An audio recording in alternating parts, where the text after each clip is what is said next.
Palakpak sila. Good day everyone and welcome to Aquatica. By the way, I'm Trainer April and I'd like you to meet my friends. Together with the trainers one at a time. On your left side is the eldest female South American sea lion that we have. And she is the prettiest. Wow, confident. Her name is Isis. Together with Trainer Jerry, say hi. Naghahain isa. Isa On hindi. the other side is one of the youngest female South American sea lion that we have Nasuot here. na yung mata And niya. according to her trainer, she is the sexiest. We together with trainer JB, say Bakit siya? hello. Now let's continue. So guys, do you have an idea why they're called feeder feather-footed marine mammals? An idea? Do they have feathers? Well, let's Ewan. ask them. Hey guys, do you have feathers? The answer is no.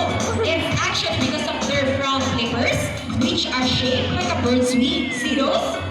That term pinnipeds may also be translated as wing-footed, since their flippers don't look somewhat like wings. Kikilit In niya. fact, Kikilit they niya. flying underwater Sa dila niya. as they swim from place to Lumabas place yung dila right niya. And you know, they are often mistaken as seals because they look very much alike. naririnig niya ito, But some naiintindihan niya. differences between a yung seal sinasabi and ng a bahay, sea lion naiintindihan nila. is the fact that they have bigger front flippers. Oh. And they can also turn their back flippers, something seals cannot do. As a result, they can walk upright while on land. Umikot. And that's a fine demonstration. How about those for sea lion? Ayun, palakpak na naman siya. And you know what, guys? They have this long and flexible legs. How flexible? Well, check this out. So flexible, right? Another applause for our sea lion friends. Pagod yung isa eh. Their bodies covered with a Oh. thick coat of short coarse hair, and their whiskers help the sea lion's sense of touch. They contain nerve fibers, which make them sensitive. Nice, nice. Ako siya isa. They also use their whiskers to aid in navigation or to prevent vibration from breaking the water. And their small external ears give them a good sense of hearing, both above and below the water surface.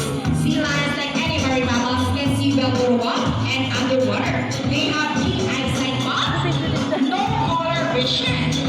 In the wild, they have dami na sila. longer skills to shores, large bodies swim and pools, and have a preference for rocky beaches.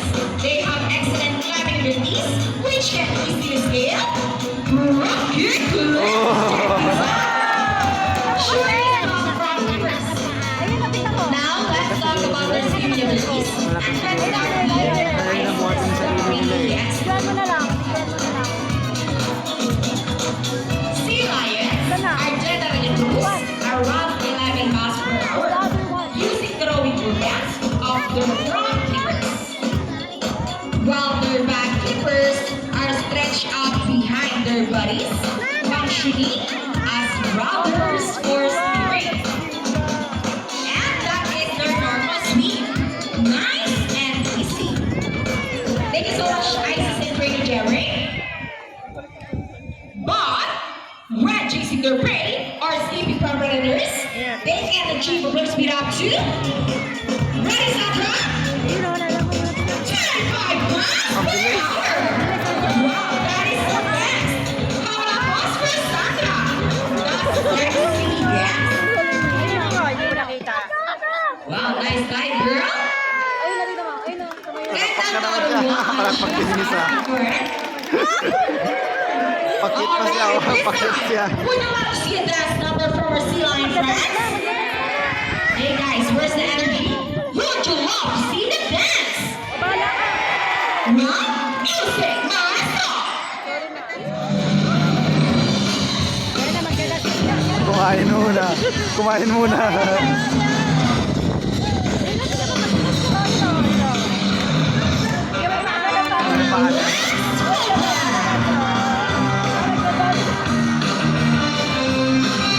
Tinatamad yung isa.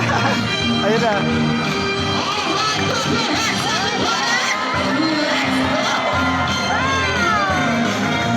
Now guys, show them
Wow, sweet.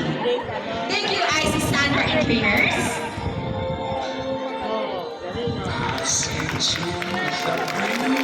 We hope you all enjoyed spending the afternoon here at Aquatica with your new conference on Isis and Sandra.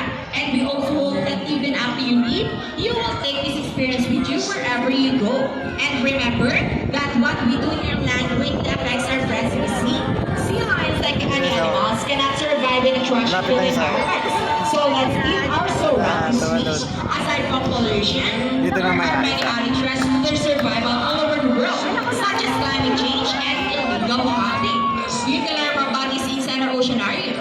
Always keep in mind that we are the steward of honor and loss. Each one of us must do on what we can to protect and conserve all the inhabitants of our Mother Earth, including ourselves. So on behalf of Trainer Jarek and Isis, Sandra and Trainer JB, and all of us here at Aquatica and Manila Ocean Park, we would like to thank everyone for visiting us today. We hope you all enjoyed and visit us again soon. So take care and have a nice day. Say goodbye to our Sea Lion friends. Bye. By the way, guys, if you love to have some souvenir photos with your loved ones and a sea lion, please approach our friendly photographer at the exit area. Once again, thank you for watching. Just a reminder, guys, please do not cross the yellow line. Once again, please do not cross the yellow line. Thank you.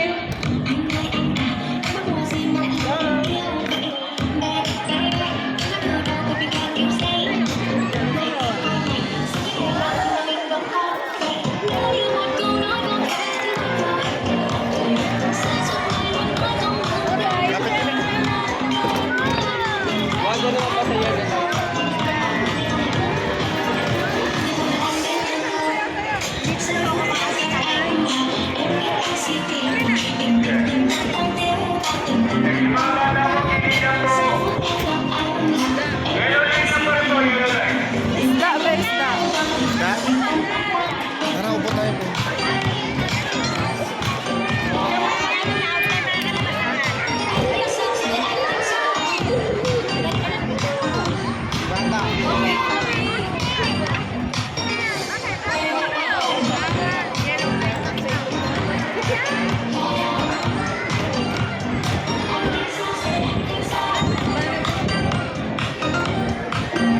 Wala na?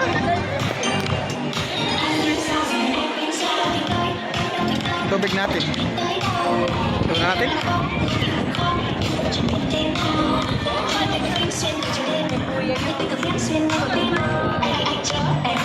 Check. Yung mga bata po, gilid lang po. Yellow line lang po tayo. Yellow line. Gilid lang po, gilid.